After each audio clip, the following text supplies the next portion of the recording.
Maaring panahon na para mismong si Pangulong Marcos Jr. ay umiksena at talagang siya po ay magsalita patungkol rito sa sunod-sunod na nangyayaring kidnapping dito po sa ating bansa.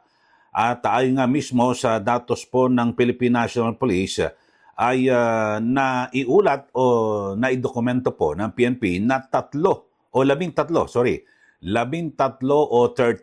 kidnapping cases simula po ng Enero ang naitala at 8 rito sa nasabing insidente ay kinabibilangan ng mga Chinese nationals bilang mga biktima. So siguro panahon na po na mismong si Pangulong Marcos Jr. ay magsalita at siya po ang magbigay ng katiyakan na kumikilos po ang Philippine National Police at iba pang mga law enforcement agencies para tugisin itong mga kidnappers na ito at yung mga nagnais pa na gumawa ng nasabing krimen, mga kababayan. Dahil sa ngayon ay, di ba, yung pinakahuli ay ito pong negosyante. Na kung saan ay talagang grabe ho, no? Brutal yung pagpatay at ang matindi nga ho rito, base po sa ulat ito po naman hindi kumpirmado, pero may mga report na nagbayad na raw di umano ng ransom yung pamilya, pero ito po ay pinatay pa rin. Kaya naman ay mismong ito hong Filipino-Chinese community at tulad do ito yung founder po ng Movement for Restoration of Peace and Order, si Ginang Teresita Angsi, ay nanawagan po na talagang magkaroon po ng overhaul, balasahin ito hong Philippine National Police Anti-Kidnapping Unit. Kasi ito ho ay kasi mukhang mahina ho talaga bagamat naunang nirelieve po yan, nirelieve po ng pamunuan ng Philippine National Police ito hong hepe ng PNP Anti-Kidnapping Unit. At sabi nga po ay dahil sa hindi raw po nasisihan si Pangulong Marcos Jr. sa performance nito. Itong si Brigadier General Elmer Ragay. So ayon po dito kay Ginang Teresita Angsi, kasi ang nangyayari ho mga kababayan, talagang paminsan-minsan wala akong permanente na mga tauhan at kasi pabago-bago ho, no? Ang pinakamainam siguro ay ang sinasabi mukhang dapat magkaroon po ng permanente at siguro yung mga opisyal ng anti-kidnapping group para alam ho kasi nila at kung paano tutuntunin yung ginagawa ho ng ng mga kidnapper na ito, mga kababayan. At syempre ay muling nabuhay ito pong issue ng kidnapping dito sa ating bansa matapos nga ho itong pagkidnap sa Filipino-Chinese steel magnate na si Anson Ke at idinamay pa yung kanyang driver. So dito ho mga kababayan ay kinakailangan ho talagang magpakita ho ng pruweba ang Philippine National Police at iba pang law enforcement agency at marahil siguro dapat tutukan ho mismo ito ni Pangulong Marcos Jr. Kasi hanggat hindi po nalulutas ang nasabing mga krimen, hindi po natin maasahan na kakalma yung Filipino-Chinese community dito po sa ating bansa. Kasi sila po ang target Sa mga nakaraan, alam nyo, madalas talagang i-targetin ng mga kidnappers itong mga Filipino-Chinese. Kasi kapag kinidnap ang mga yan, tapos nahinga ng ransom, hindi na po sila magre-report sa mga police. O kaya naman, habang kinikidnap, ayaw makipagtulungan na ayon sa mga naunang mga pahayag. Bakit to? Kasi natatakot sila baka posibleng kasabwat Yung mga polis kasi sa mga nakaraan, di ba, may mga ganun nangyari na kasabwat pala ng polis yung mga kidnapper. So, nalalaman kung ano ang galaw. So, sa ngayon, bagamat sa ngayon, siguro naniwala naman tayo na wala nang ganyan. Pero, makabubuti na agad na lutasin ng ating PNP itong problemang ito para bumalik na po sa yung kanilang tiwala sa PNP at maging kalmado. Kasi isa ho sa sa binabagit ho ni Teresita Angsi, yung parang sabi natin kahinaan o kapalpakan nitong PNP anti-kidnapping group. Kasi ito ho sabi yung sasakyan ho ni ni Anson Ke na Lexus ay isa pong multipurpose vehicle ay mahigit 1 linggo na ang makalipas nung siya po ay nakidnap. Doon lang ho natagpuan.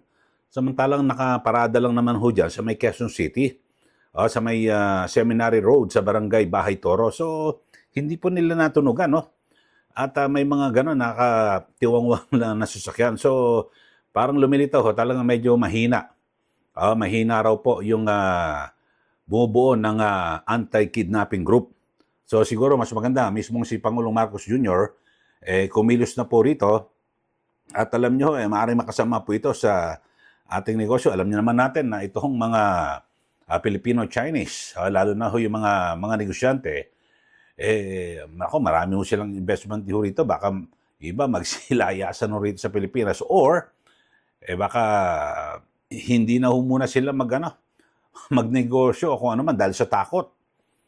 Dahil sa dito ho, sila na naman ang sentro at target ho ng mga kidnappers.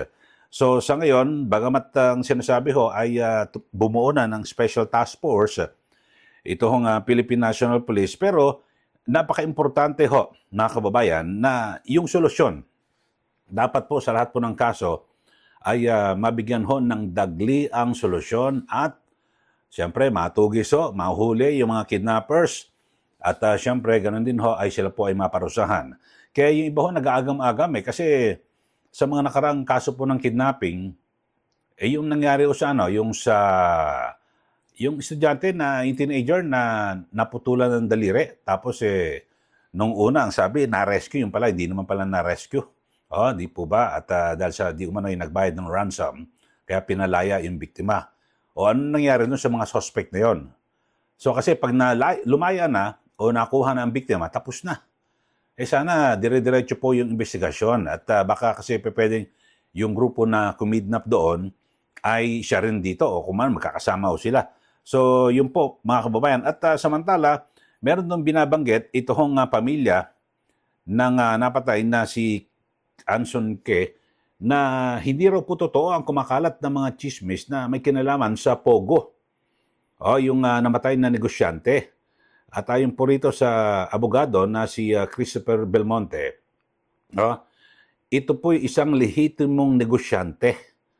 Itong si Ke, itong si Anson Ke, at talagang kilala na ho, ilang dekada na raw po ang nakakalipas at kilala rin ho siya sa mga pagtulong.